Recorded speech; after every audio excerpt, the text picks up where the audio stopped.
Jake is an associate professor at School of Medicine, Cleveland, Case Western Reserve University. He's also associate director of data science at Case Comprehensive Cancer Center. And he also has an adjunct appointment with the Department of Physics at Case Western Reserve University, to not forget his roots. So Jake is a veteran of the U.S. Navy submarine force that turned to a clinician scientist. You have a TED Talk describing why you made that decision. So he received his medical degree from Case Western University at Ohio, and then he went to Moffitt Cancer Center for residency. That's where I met him. And then he decided to get a PhD in math from Oxford. So since then, after that, he actually joined Moffitt faculty, and then he got an offer from Cleveland Clinic, for the position I just told you guys.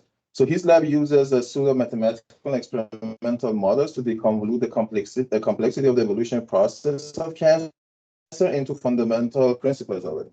And their aim is to use this evolution knowledge to increase the efficacy of targeted therapy and radiation. So he published several nice papers in top-tier journals, such as PNAS recently. The one I was just reading yesterday was very nice in bacteria-resistant, bacteria to antibiotic resistance. He has publication in Nature Eco-Evo, Nature Physics, Nature Communications, Science Advances, and many more, in this type of journal. And his lab is well supported by several grants, including R1s from NIH and UO1s and other grants. And without further ado, please join me welcoming Dr. Scott. Jake. Thanks, Mehdi, and everyone. I'm hoping to bring you on a little bit, tell a story and bring you on a journey about a sliver of the research we do in our group. But I think more broadly, I want to sell you on a couple things, a couple of life lessons, which one is, and I just was talking to some students about this, but I think one of the most important things is make sure you're having fun in what you're doing. Make sure you're passionate about what you're chasing. And if you're not, change directions. And I think my personal career is a lot sort of emblematic of that. Like Mehdi said, I started as a physicist. I went into submarine force as an engineer. I chose medicine after that, switched to radiation oncology, and then I came back to my roots. And what I found is that sort of panoply of weird and what you would imagine originally to be orthogonal experiences has really added up to what I do now, which is I think I found out when I was 43 that really I'm an evolutionary biologist. Took me a while to figure that out. And if you've noticed, never once in my life have I studied biology formally. So forgive me if I'm fast and loose with the biology. And I think that over the course of 8 years as the PI, I've really sort of flailed around a lot with questions. And I'm only just now at almost 50 years old, starting to come to some sort of focus that makes sense. And so I would say to the early trainees, don't lose hope, and also try things that are fun and weird. And to those a little far along, if you don't love what you're doing now, change. All your experiences won't go to waste. They'll just come back to enrich your research later when you're doing something that you love. And so with that as a beginning, I'm going to tell you a little bit about my sort of worldview as an oncologist and physician scientist. And then we're going to move into a specific sliver of understanding of evolution, specifically using something called evolutionary game theory, which is a mathematical construct that's about 100 years old to study how species interact. The most famous is sort of wolves and moose. Hi, Nara. I mean, that's Nara. Nara was a postdoc with me, and she's now a professor at Delphi University in math, and I invited her. And it's such a good to see you. That's a real pleasure. Thanks for coming. I sadly won't talk about any of Nara's work today, but and I think that's another part is that our lab does a whole bunch of really weird stuff that's only just now coming together. So I'm going to tell you one story, but they all interweave, and I hope that you can eventually see how that works. I'm going to start with this where we are beginning.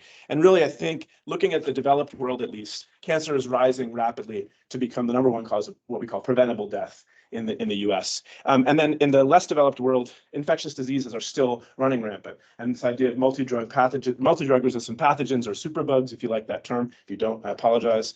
Are really still reaching a crisis point because, one, antibiotic research doesn't bring any money in, so no one's doing it. And two, evolution's a really good search algorithm, and the bugs figure out our drugs really fast. But doom and gloom aside, we cure most infections. Most infections just get cleared by your own evolutionary antibiotic system, your immune system. And then the rest are cured usually with an easy dose of amoxicillin or something. And the same is true with with cancer. The vast majority of early stage cancers are cured pretty easily. The number one cancer cure still in the world? It's a knife. And then number two is radiation. And then after that, we have any number of systemic therapies. That said, and I think that I'm a radiation oncologist, so here's just a quick plug for what we do. The newer technologies within radiation are amazing. This is actually a patient of mine who's since passed, actually. He was 21. He had a tumor about the size of his heart, right next to his heart. And I was able to treat him in 3 days and make it completely go away. He got 2 more years of good life. He was metastatic at the time, so it didn't work in total, but I was able to help. So, but the thing is once cancers escape our local therapies and become metastatic, they are almost always fatal, which means that the disease almost always evades what are really good drugs that we have.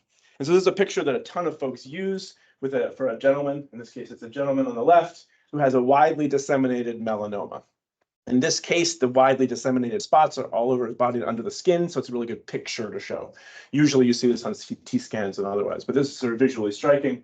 This guy's lucky, I say, because he has a tumor with a specific mutation that we have a drug for.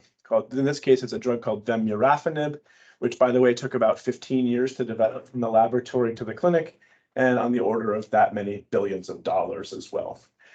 So he takes the pill, he feels great. 16 weeks later, his cancer's gone, and this is great, but the problem is that every single time, in every single patient scenario where they have a beautiful targetable molecular lesion, evolution finds a solution. And so afterwards it roars back, and that medicine is no longer effective. And this is not a cancer-specific phenomenon. This is antibiotic resistance. This is invasive pests. This is across the tree of life, right? It's the same reason the cancer figures out how to beat this selective pressure and come back is the same reason that early life continued to evolve and diversify, and that we got to be us, right? This evolutionary phenomenon that allowed us to become the species that we are and differentiate into our own little niche is the same evolutionary phenomenon that drives this. So this is probably, I would argue, the most fundamental of all biological processes, and yet we view it differently than we view other biological mechanisms, right? I think a lot of times you use the word mechanism and people think,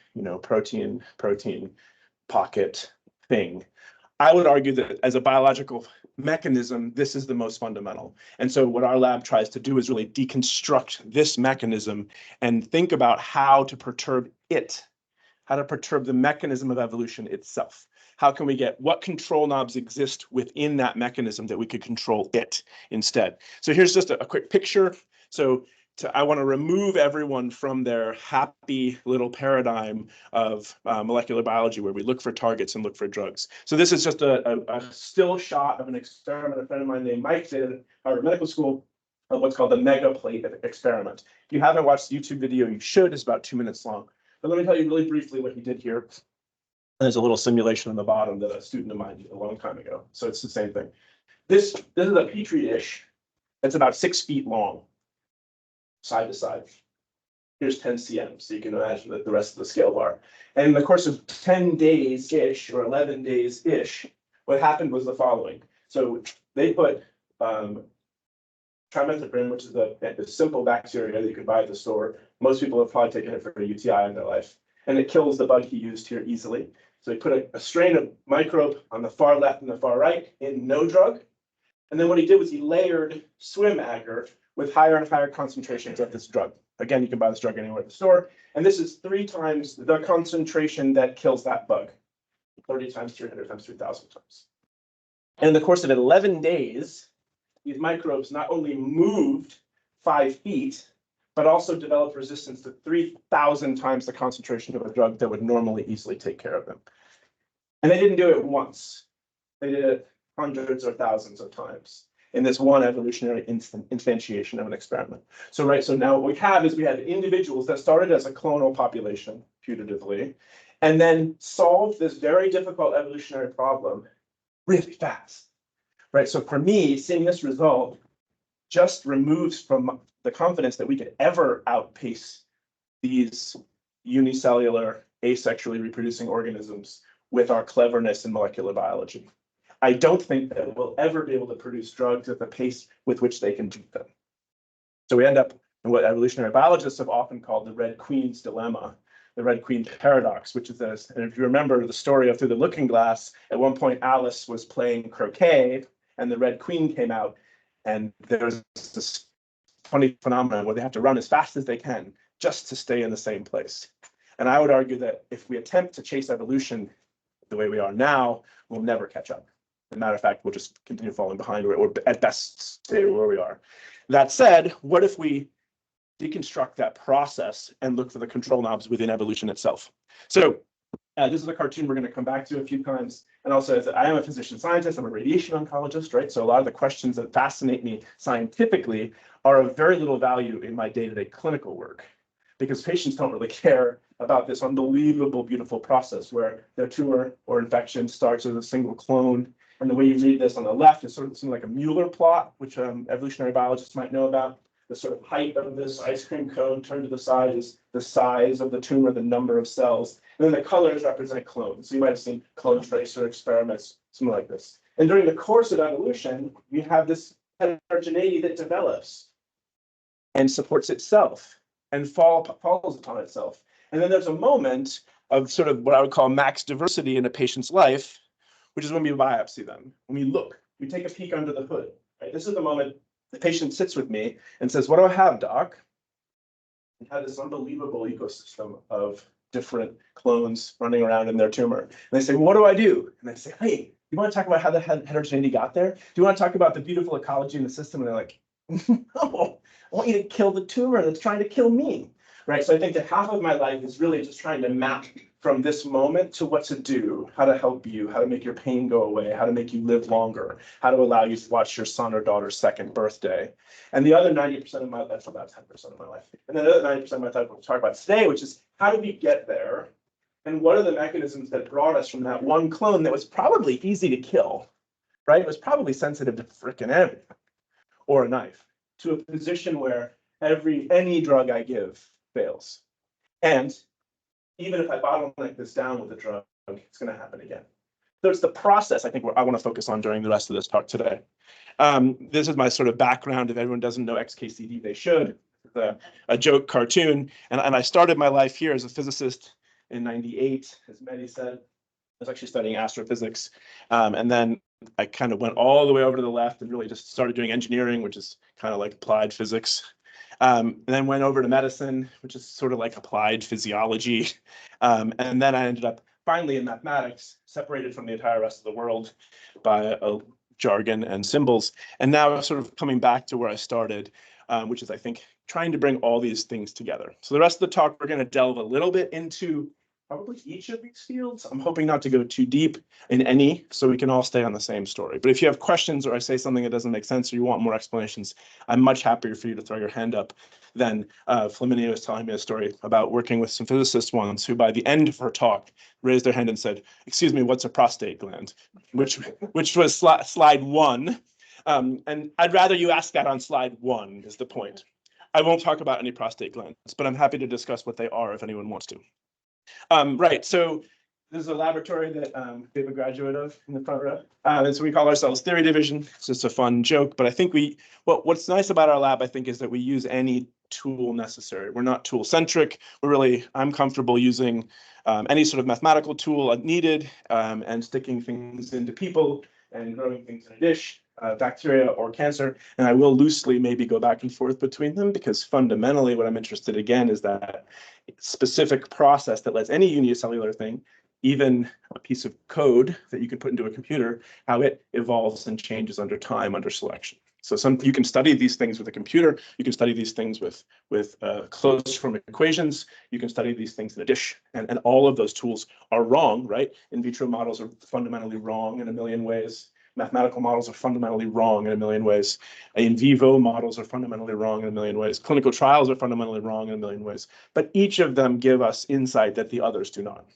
And so again, I think that's that worldview that we're looking for to try to bring them together. And today we're mostly going to focus on a tool called evolutionary game theory, which is a set of pretty highly constrained, simple differential equations, one line of math, not even that long, and I'll show equations only once or twice.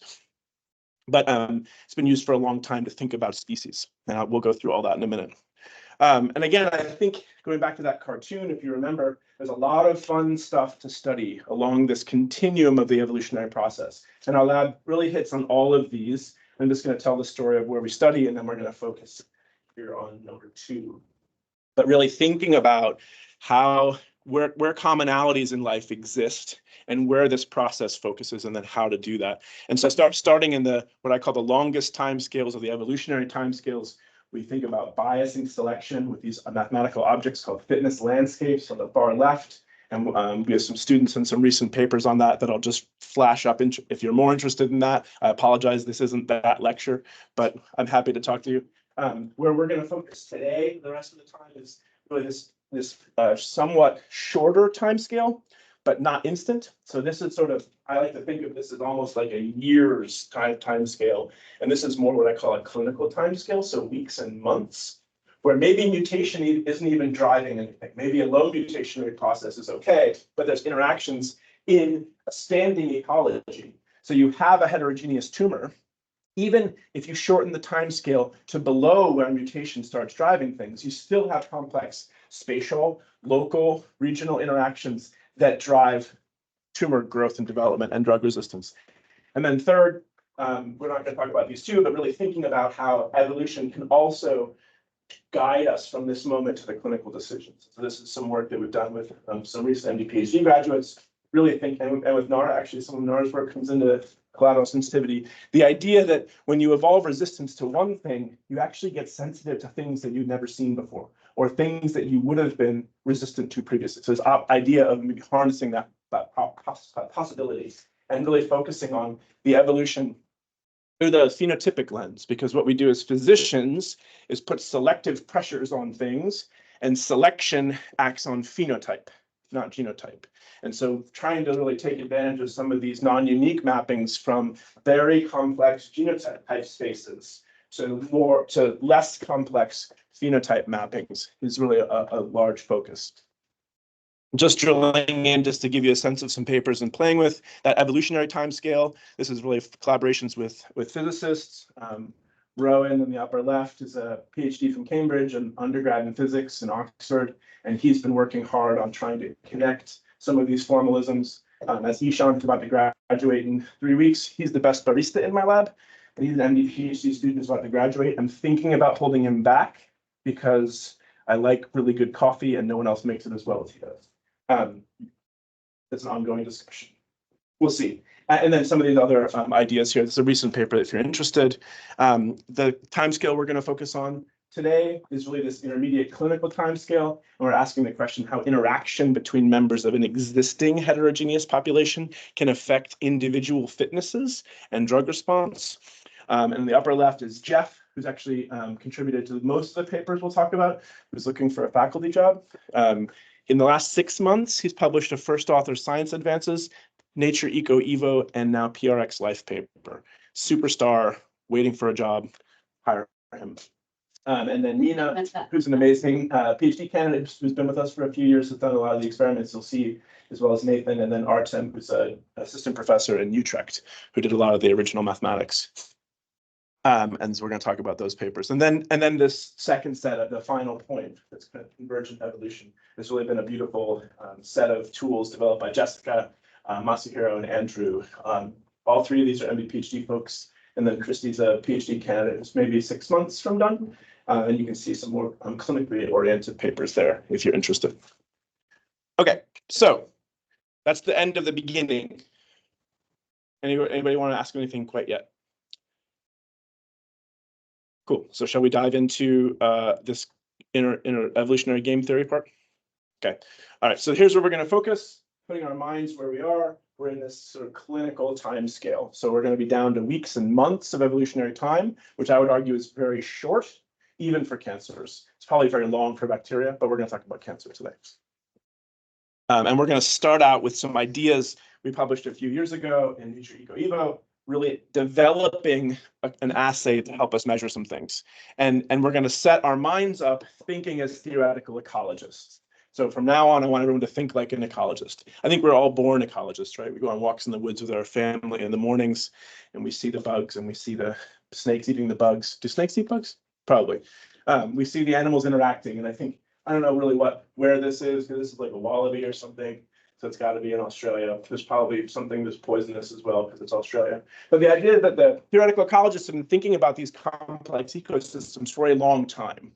I think this picture, people have probably seen before, it looks like Nature Reviews Cancer, doesn't it? Probably is. I think this idea of tumor ecosystems is not old. When I was first in training, even in 2008 and 2009, we still really weren't very advanced in our thinking about tumor ecosystems and heterogeneity, right? Like how old is that study section? 10, 15 years old. Until then, we really thought of tumors as sort of balls of mutated cells. But the good news is that the ecologists are way ahead of us. They've been thinking about how complex ecosystems interact for 100 years or more, mathematically. And if you're in some sort of complex system, you don't have to know everything, right? And so some of these things have already been applied to managing game reserves, managing fisheries. Now, as cancer biologists, we like to think that every individual thing we can measure is important. But I would argue, in this picture at least, if you want to figure out how many wallabies there are over time, it may matter at some level the detail of the algae, but probably not to first order. Right, to first order, you could probably get away just measuring wallabies and whatever eats wallabies, and wallabies and whatever they eat only. Is there a more complex web? Yes. Does it matter? Of course. Does it matter so much that we can't get away measuring less? Probably not. We can probably get to the point, and we've proven that in game reserves and fisheries, where we can only measure 1 or 2 or maybe 3 key species, and from those measurements, at least make a first order approximation that helps us. Helps us do what? In these cases, control the populations of individual species. And this is without mutation, right? So you can imagine that if you took a population of moose and put them by themselves in a field full of grass and measured their doubling time over 10 years, you'd measure some intrinsic rate. You'd go from 2 moose to 50 moose or whatever it is, and you can fit some sort of exponential. But that'd probably be very different than if there was wolves living in the same pen, right? But if you only measured the moose, you just see that their fitness looked different, lower, because they're getting slaughtered. It's not because of some intrinsic difference in the moose. It's not like there's a bad mutation in the moose that made it not go as well. It's because it had interaction with this creature. The same goes with the wolves. You put them in the pen, you feed them well, they have a doubling time of their own. You take away the food, the cut up moose, they have a very different doubling time. And so people have known this for a long time, and these populations move together without mutation, without intrinsic differences, without, I would say, evolution in that case, which is why it's frustrating they called it evolutionary game theory. They should have called it ecological game theory. Anyway, that was a decision someone else made a long time ago. So what we're going to do today is talk about, this is from a mentor of Mehdi's and mine. You also saw Gilly's quote earlier. So Mehdi and I share a lot of mentors from the past, which is a lot of fun. But this is a paper in the mid-'80s. It's the first time really showing how mathematical formalism, like evolutionary games, could be applied to a cancer scenario. And since then, a lot of interesting stuff's gone down. So actually, the first paper I was ever part of, you can see me solidly neither first nor last there. This was the first paper I ever was part of it in this space. And this is David Basanta, who's like, I call this paper my gateway drug paper back into mathematics as a medic. And what happened really was that David convinced me that I could do the math even though I was a doctor, and Sandy had a really nice coffee machine. And so as a resident physician, the choice was go to Starbucks and spend $5 on an espresso, which I didn't have many bucks because I was a resident. Or I could walk another like 100 meters to this lab full of weirdos and drink his coffee, which was delicious and free. But then what happened was after I got my first hit, they started coming in wanting to talk about science, throwing game theory in my face. Next thing you know, I quit medicine and I moved to England and I'm a student again at 35. Bad deal. See what happens when you do drugs? Say no. But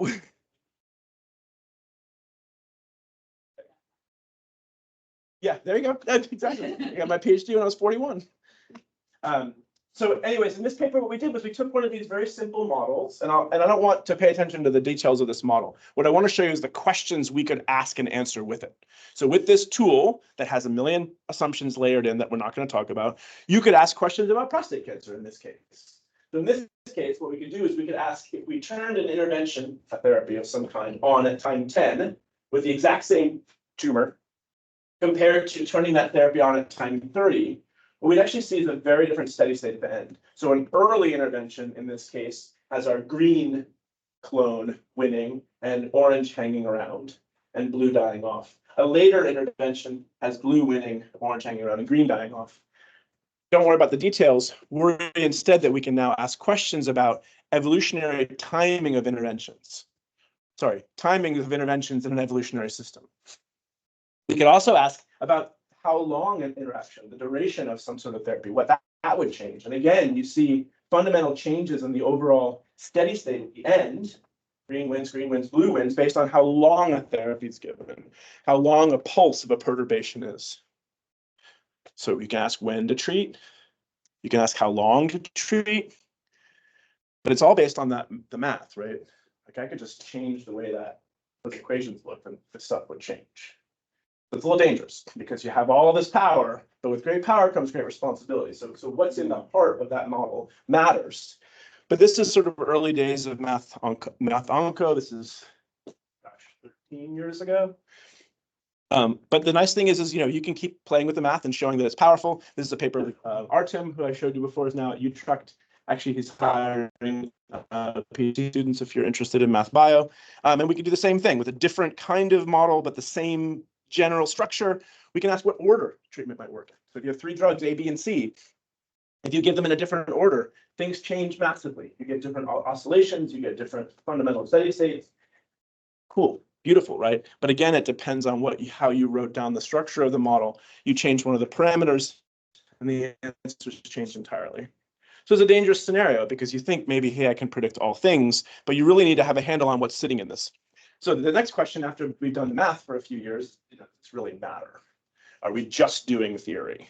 And the mathematicians would actually look at this and say, those are ODEs. We knew how to solve this before. You didn't do any new mathematics here. So the question is does it matter? I don't know. Well, actually, I do know. It does. And I'll tell you, so here's an example of a clinical trial that was done again at Moffitt Cancer Center when Mehdi and I were there, but I don't think you weren't involved. And neither one of us was involved. These are just good friends of all of ours, where they took a mathematical model in the lower left based on the same structure of equations that I showed you before, or similar in spirit at least, and then a series of parameters just listed with alpha and some sub-indices, made a lot of assumptions, and then designed a clinical trial for men with a certain kind of prostate cancer. So men who were getting an anti-androgen drug called Lupron, and then the question was putting on and taking off something called abiraterone, which is a newer generation medicine. And what they found these sort of fundamental different behaviors. The idea was, as you give the medicine, what you should do is maybe stop the medicine to allow the competition within the tumor to take over and help you put the medicine back on, take the medicine back off, back and forth. So this idea here. So maybe you have sensitive cells that you're killing off, and maybe the resistant cells start to grow, but before they regrow entirely, you want to let them regrow. And the idea is that there's a competition dynamic whereby resistant cells are kept down by the sensitive.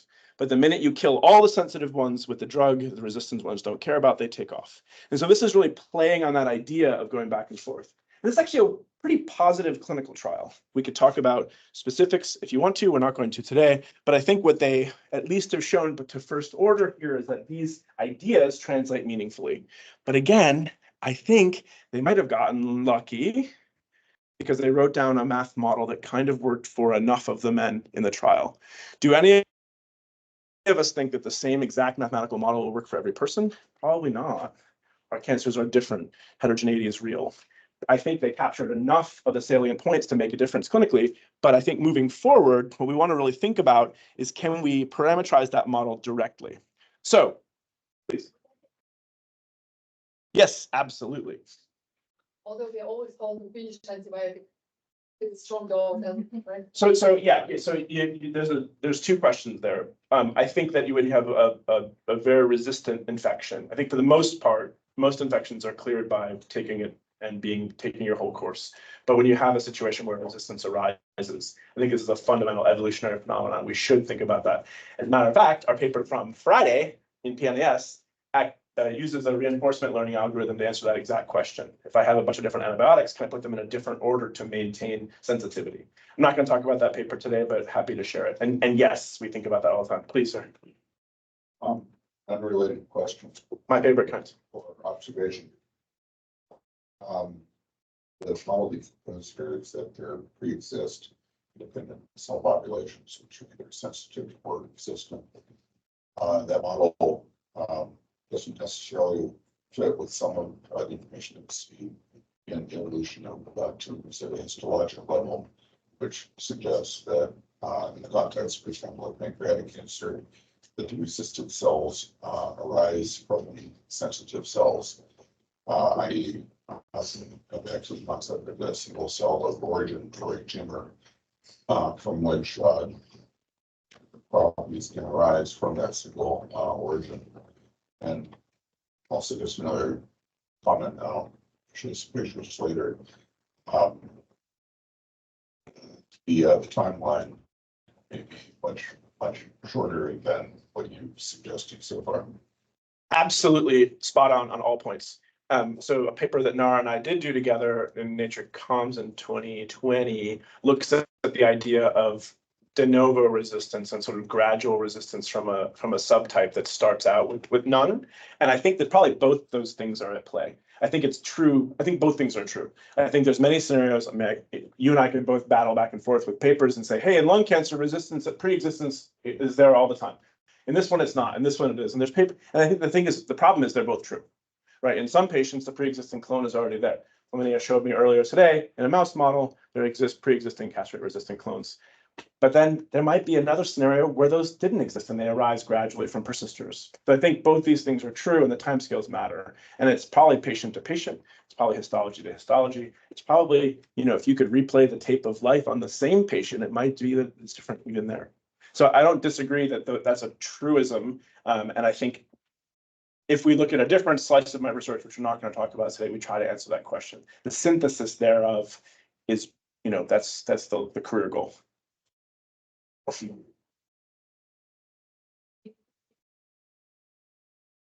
Mutations in pancreatic cancer, you'll see that very often, no matter what the driver mutation is, the second one is very often much more likely to be p53.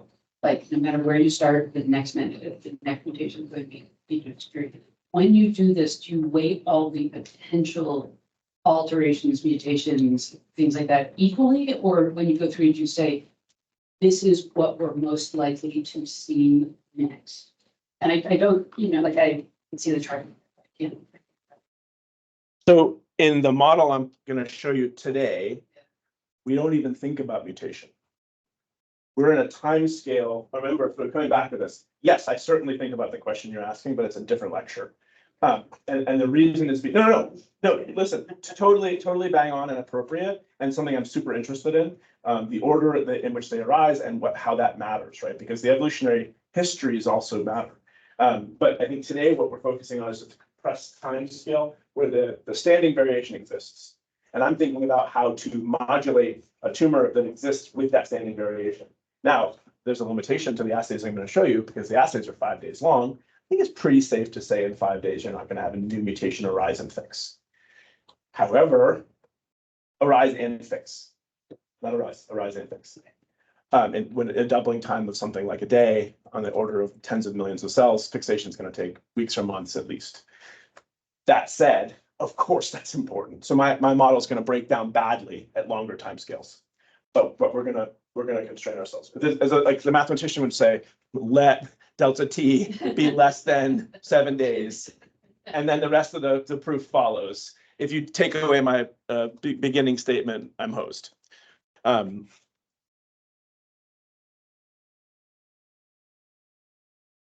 It matters, but the model, right?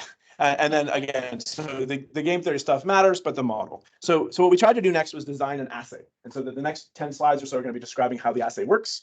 It's sort of we think it's new. I thought maybe some Cold Spring Harbor folks might be here, so I put the advertisement for the bioarchive there because I'm a huge fan. I was one of the founding members, and everything we do in the lab goes up to medRxiv or bioarchive first. And I recommend it for other folks. So what we did here, and this actually sat on bioarchive for a year while we kept the whole thing. Well, we kept revising, ended up in Nature Eco. So don't worry about getting scooped. Don't worry about nice journals not liking your stuff. Just preprint. So what we did here was a very simple thing. We took cells you can buy from the store, H3122, which are an ALK-mutated non-small cell lung cancer. They're sensitive to a drug, well, a bunch of families of drugs, but sorry, a family of drugs. But the one we're going to talk about today is called alectinib. And what we did was we waited 6 months. We put the drug on the cells, and what happened? Darwinian evolution took over. The cells no longer care about the drug. We made those ones red. We made those ones green. Actually, we also flipped them. So no, there's no confounders. We made them different colors so we could track them. And then we asked a question. So what do we need? This is the only equations in the talk, don't worry. What do we need for that model, right? So I showed you a bunch of cool stuff that people could say about systems if you knew the A's, the B's, the C's, and the D's. But the question is how do we derive those rather than make them up? And so this is something that the mathematicians that will be familiar with. This is something simple called the replicator dynamic. And what it shows is sort of the time rate of change of a p-type, a parental type, and the time rate of change of an r-type, a resistant type. So these are the ones I evolved. They're red. These are the ones that we started out with, bought from the store. They're green. Now I'm asking how I can write down a differential equation to follow their growth rates over time when they're mixed.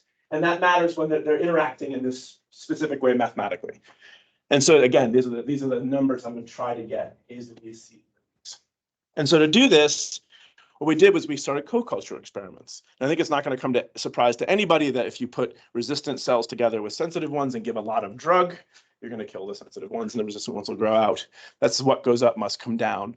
But what we really need is the time dynamic of that.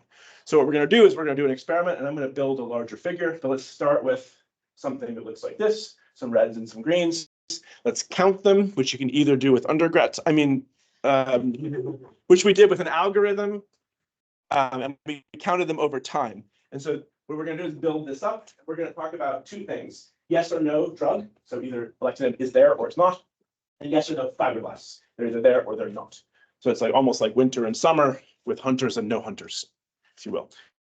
And so we can do ATCP, bought from the store. So I mean, it came from a patient originally, but this is not a patient-derived line; it's a cell line. Right. So now we can count them. And so what you're seeing on the major axis here is time and the number of cells. This is a log scale on Y and linear on X. And what you can see actually is they shockingly beautifully fit an exponential. So remember, semi-log, so linear is. What we see, and this is no surprise, the resistant are growing because there's drug here, and the parental are dying. What we can then look at is a larger set of these experiments. So we can, that's the same experiment I just showed you. And we can now put the growth rate of the resistant on the Y and the growth rate of the sensitive, the parental, on the X. And here you see it's positive for resistant and negative for sensitive, right? So we're the negative on the X, the positive on the Y. It makes sense. The thing is if you change this and now you add fibroblasts, they actually both grow. And there's this gorgeous heterogeneity for everything between. Now, if you look at the convex hulls surrounding these, in blue over there is everything with drug. Makes sense. Sensitive are dying, negative. Resistant are growing, positive. And you have this shift toward everybody growing as you take away the drug for DMSO. So blue to blue is the same condition. And then we have this partial rescue by fibroblasts, which is pretty well known. Fibroblasts can kind of gently rescue the sensitive cells, but not a ton. And then over here we have what I would call DMSO plus fibroblasts, so no drug and healthy tissue around. This is sort of like a patient before they're treated. Now what we can do is we can just dissect out these experiments, and what you're seeing, see the different opacities of those shapes. That's the difference. This is actually the smoking gun figure that really validates the game theory assumptions that the frequency dependence matters. So these are the same experiments, same types of cells mixed, but the low one is like 90% one and 10% the other, and the dark one is the flip.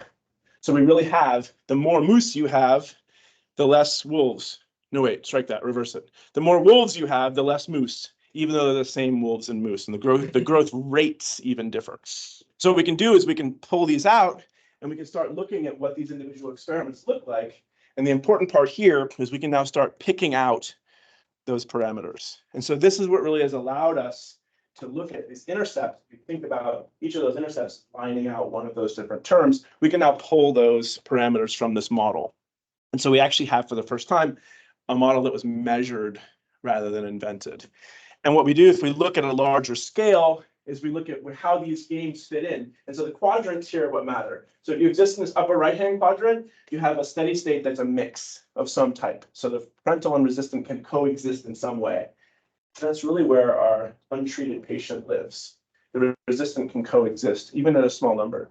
As soon as you start treating with a targeted therapy, you come down to this corner, which is where the parental all die. The steady state is all resistant. So this is what happens when we treat folks. We kill off the sensitive cells. We allow their resistance to arise, whether it's de novo or standing. We actually, in this experiment, didn't notice anything in these other two quadrants. I'm going to show you a difference in a quick one. Okay, so we see these fundamental processes by fibroblasts sort of changing the growth rates up and to the left, drugs down and to the right. And I really think that this paper opened the door to sort of thinking about drugs in this different way. Can we think of drugs as evolutionary modulators rather than killers of types? And I think if we reframe our thinking in that way, we can start thinking about controlling the process, just like I showed you in those math models, on and off drugs, less and more drugs. Okay, now we have the assay firmly in our mind. I'm going to show you. Just a question from Dr. Weissel, unrelated to this. He's asking if the application of selecting pressure drives colon resistance to that pressure, but this always comes at a fitness cost. I will answer those questions in 5 slides. Okay. Great question, whomever that was. So let's, now we have this assay firmly in hand. This is a cartoon of the whole last 10 minutes. Let's just see what kind of insights we can draw from that. So this is a different experimental setup. This is now EGFR mutation. So we went really far afield here to generalize, right? We went from non-small cell lung cancer without mutation to non-small cell lung cancer with EGFR mutation. We were just nervous it wasn't going to work anywhere else. Turns out it does, but we're going to stay close to home for a second. So same setup, we take a cell line, we evolve resistance. In this case, it was gefitinib for the folks that care. And we're going to ask what we can sort of learn from that. And what's gorgeous is that we're actually starting to see that both different doses of drug drag us around these. This is the same game space I showed you. So this coexistence here, and this over here, the ancestors excluding. So up here, the sense it's bleeding. And in some of these cases, in no drug, we actually have a situation where the resistant can't stay around. They're like lower. So maybe this is our de novo resistance arising. But we have this ability to sort of move through this space with differential drug dosing. So the evolutionary games after resistance vary widely. So this is a pretty interesting phenomenon and allows us this is a control knob that we now maybe have on those equations I showed you before. So now depending on where you live in this game space, you can really start playing with those evolutionary trajectories in a way that might help. And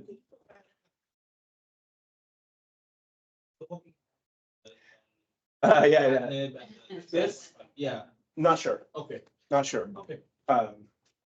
Not sure. Yeah, we really don't know.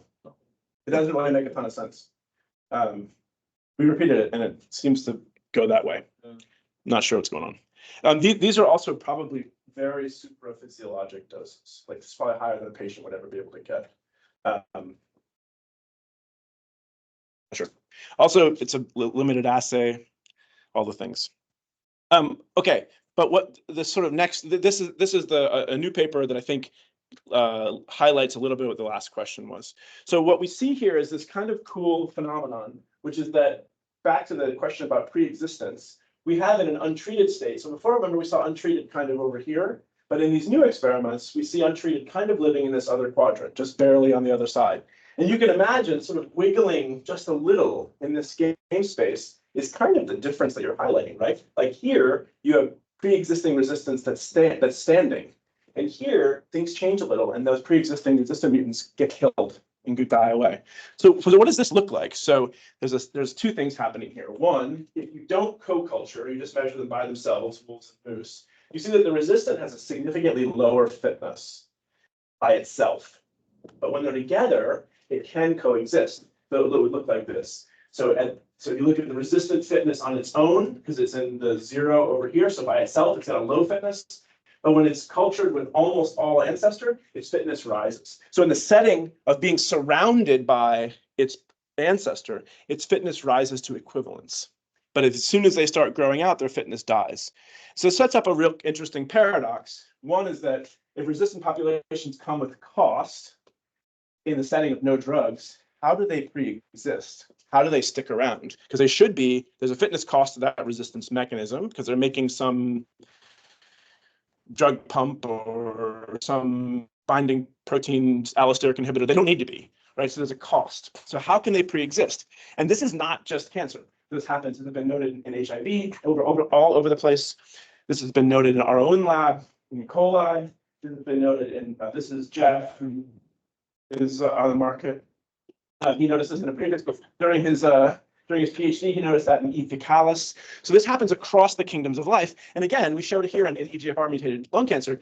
But interestingly, to your point, it's your EGO-EPO paper. So some evolutionary scenarios where those resistant mutants don't carry a cost, and sometimes they do. And I think that's really why we see the literature arguing on these things, because sometimes it's one, sometimes it's the other. So again, we have an ecological solution to that, which I think is interesting. So even if you have, again, this is like if you're red and you're by yourself, you're the wolf in a cage by yourself, your fitness is less. But as soon as there's a bunch of moose around, your fitness is there's food everywhere, right? So that fitness cost is ameliorated by the environment in which you exist. And so a sort of cartoon representation of that is like this. So what if, this is a world with no ecology, and this is a world with ecology.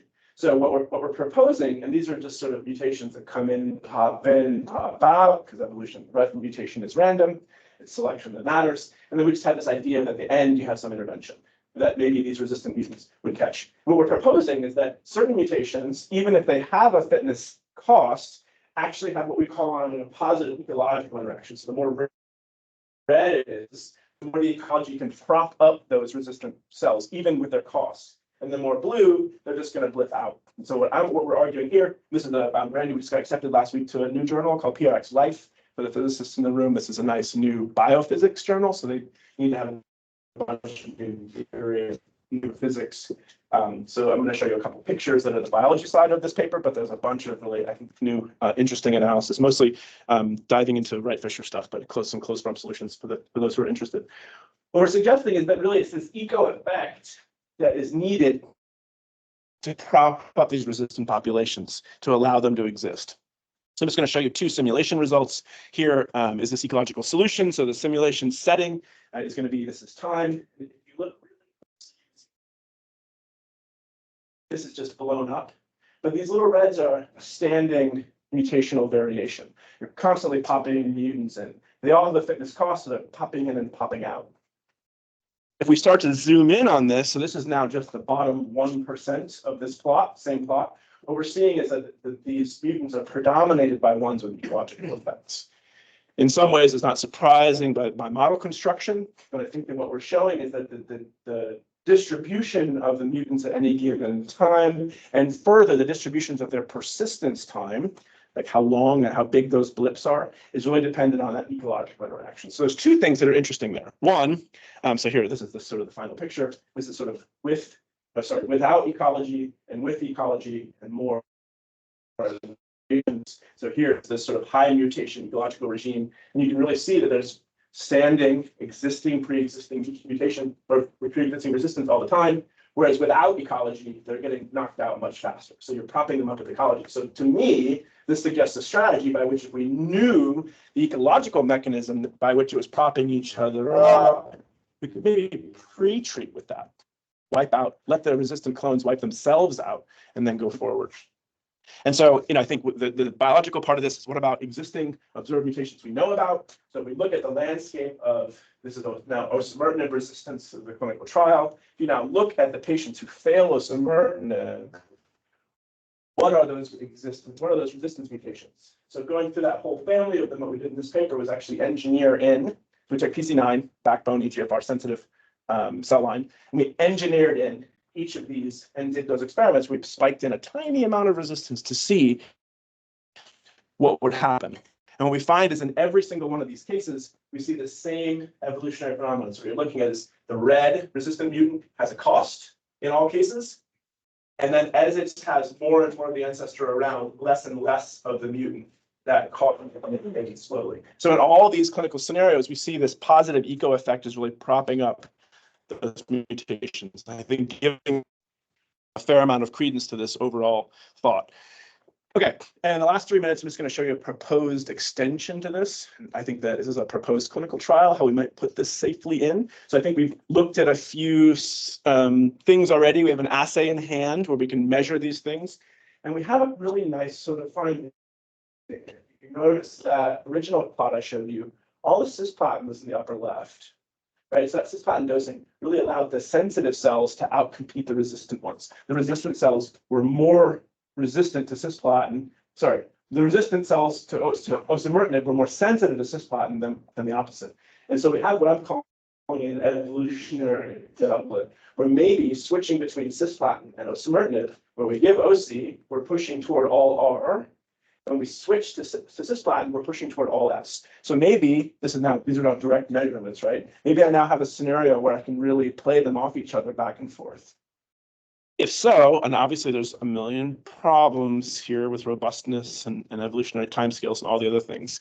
But here's what we're going to propose is a clinical trial where we switch between OC and cisplatin. So we start with OC. These would be all metastatic patients at presentation with an EGFR mutation. And then the standard of care would be OC until failure. So what we're proposing instead is OC until a specific max response, either by RECIST criteria or more MTD, continuous OCMTD until we get max response, but then stopping at max response and switching to cisplatin. Switch right away, we'll just give some. Say it again. Switch right away. Right away. No vacation. So switching straight to our now evolutionary doublet, if you will, and of course for lots of reasons, you've said anti-penetrexin because this alone wouldn't be considered a standard. And then moving forward in time, following things like ctDNA and whatnot. Now, the evolutionary robustness problem here is that now we're going beyond the 5-day assay, right? Now evolution is happening as well as ecology. So sorry, how is it going to be like different than just combining these two?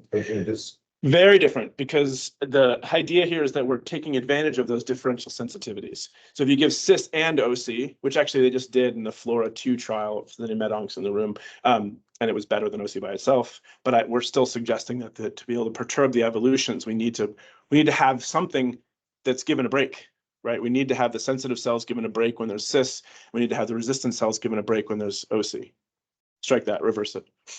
You assume there's no pre-existing here. This is standing variation. Yeah, no, we are assuming pre-existence, which may or may not be true. But actually, it could arise during that first portion of OC. Right? Pre-existing, if you can just add at the same time or like to different time, doesn't matter. You're gonna like target the population that you're targeting.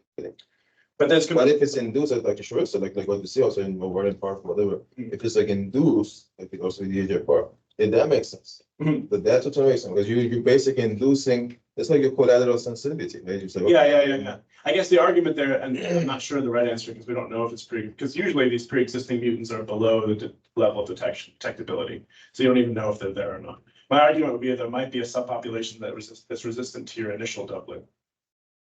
Again, it's the age-old argument of combined versus sequential. Okay, so I don't know the answer. But there's a bunch of robustness issues here. One is that patients are going to evolve differently. So what we want to do is sort of take these cells from the patients to be at their biopsy, put them in some animals and run some parallel evolution experiments and really see the evolutionary possibilities for those cells as we go through time. And I don't even expect the mice to behave the same. I think that they're going to evolve separately over longer timescales. And there's further just this and we also have a brand new in vivo game assay, which we just got a UO1 to study with my friend Andre, who I think is coming in the fall. So if you come back to this Grand Round seminar in a few months, you'll get the entirety of how these in vivo assays would work to measure the same evolutionary phenomenon. Because right now it's an addition, it's 5 days, and it's a bunch of problems. And then further, there's the robustness that I'm not taking into consideration with the initial trial design, which is just interpatient PK/PD issues. intrinsic growth rate differences, because each, one patient's EGFR tumor is very different than another. So really thinking about how to optimize individualized protocols with mathematically is something that's going to happen post hoc, which means that our initial trial design is going to be wrong in 1,000 ways, right? But I think we have to accept those things up front. So that's it. So in summary, I think we have evolution drives drug resistance partially through ecological measurable interactions, and we have an assay for that. And then further armed with that assay, there's just a lot of, I think, beautiful discoveries that are awaiting us that are sort of fundamental about tumor ecology, and you can read about those here. And then I think what else is there? Yeah, I think we're getting ready to move these things toward clinical trials, but I'm actually still a little nervous about moving directly because I think there's so many caveats left in this sort of middle ground about the new insights that we really have to hammer out. And I think we have to respect evolution's beauty, and it's still the best algorithm on Earth, no matter what you do. And that's it. There's a bunch of folks here that you'll probably meet in the future, I hope. Here's the Barit that I don't want to lose. Here's Max, who did a bunch of those last slides, and then there's a few folks that would like some jobs. And that's all I had to talk about today.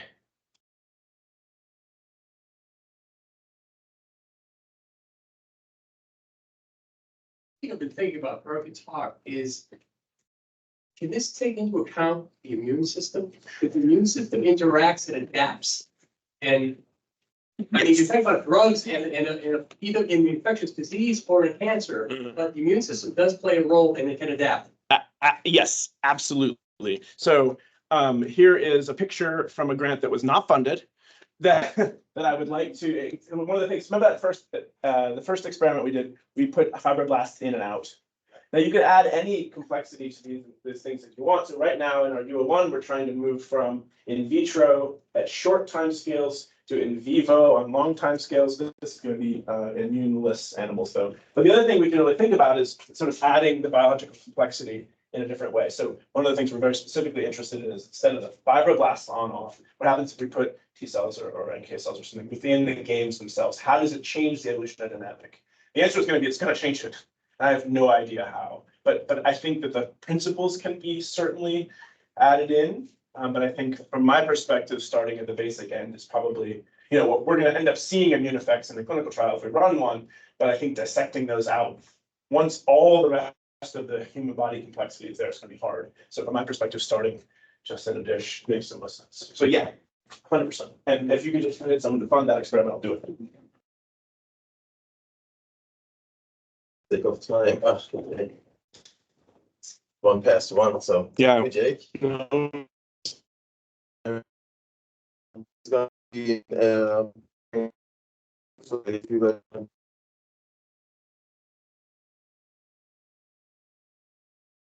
have some sandwiches and Jake will be there, so you guys you can ask your question.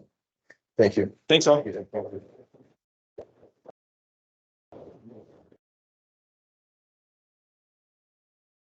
you.